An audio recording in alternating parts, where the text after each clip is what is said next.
आपको कुछ वेपन दिखाई दे रहे हैं। आप फोटोग्राफी वीडियोग्राफी कर सकते हैं, तो प्लीज आपका फोकस होना चाहिए इस एरिया पर जहाँ पर लड़ाई लड़ी गई। हमारा लेने से कोई फायदा नहीं है और वैसे भी हमें अलाउड नहीं है ये हम जो है यूनिफॉर्म में आपको देंगे, ठीक है। इस एरिया में जहाँ मैं इंडिकेट करता हूँ उधर आप ले सकते हैं।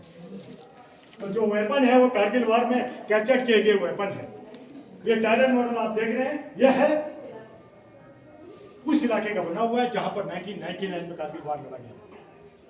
और इंडियन आर्मी टायरन मॉडल का इस्तेमाल अमूमन तब करता है जब कोई ऑपरेशन लॉन्च करना है या फिर ऑपरेशन के बाद डीब्रीफिंग के लिए। और इसमें ब्लू कलर से दिखाई गई लाइन यह है रिवर्स और रेड कलर से दिखाई गई लाइन यह है रोड। एकमात्र नेशनल हाईवे जो श्रीनगर से जोजिला, द्रास, कारगिल से लेह को जोड़ता है। इस मॉडल पर कुछ गांव दिखाई दे रहे हैं जो कि रेड कलर से इंडिकेट है। गुलतारी, गौर, मटियाल, बिजोट, मरोल, ये है पीओके के गांव। कहाँ के गांव है? पीओके। पीओके का मतलब पाकिस्तान ऑक्युपाइड कश्मीर। और एलओसी भी इन्हीं इलाकों से होकर गुजरता है। और 99 कारगिल वार भी इन्हीं इलाकों में लड़ा गया था। तो कारगिल वार से पहले इंडिया और पाकिस्तान गवर्नमेंट के बीच एक एग्रीमेंट था जिसके तहत विंटर के सीजन में जितने भी ऊंचे पोस्ट हैं जहां पर ज्यादा बर्फ पड़ जाती है वहां पर किसी की सेना नहीं रहेगी, ना ही उस तरफ भारतीय सेना, ना ही एलओसी के इस तरफ, ना ही उस तरफ पाकिस्तानी सेना, ना ही एलओसी के इस तरफ भारतीय सेना। एग्रीमेंट के अनुसार भारतीय सेना नीचे बेस में डाउन हो गया, लेकिन पाकिस्तान ने ऐसा नहीं किया। उसने धोखे से हमारे कुछ खाली पड़े पोस्ट उनको ऑक्यूपाई कर दिया।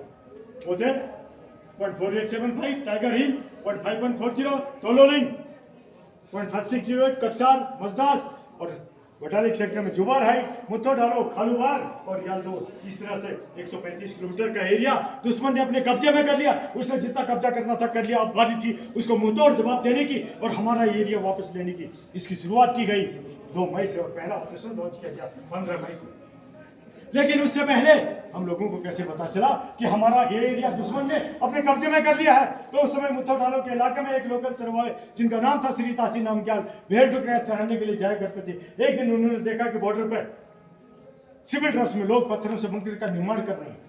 जब उनको यकीन हुआ कि ना तो ये हमारे नागरिक हैं ना ही हमारे सैनिक, तो ये खबर बेस में एग्रीमेंट के अनुसार बैठी भारतीय सेना को दी। और ये खबर सुनते ही भारतीय सेना हरकत में आ गया और उन्होंने अपने अपने इलाके में पेट्रोलिंग टीम भेजना शुरू की। उसमें से एक पेट्रोलिंग टीम कक्सार के इलाके में गई जो 4 रेजिमेंट की थी और उसका नेतृत्व कर रहे थे कैप्टन सौरभ कालिया।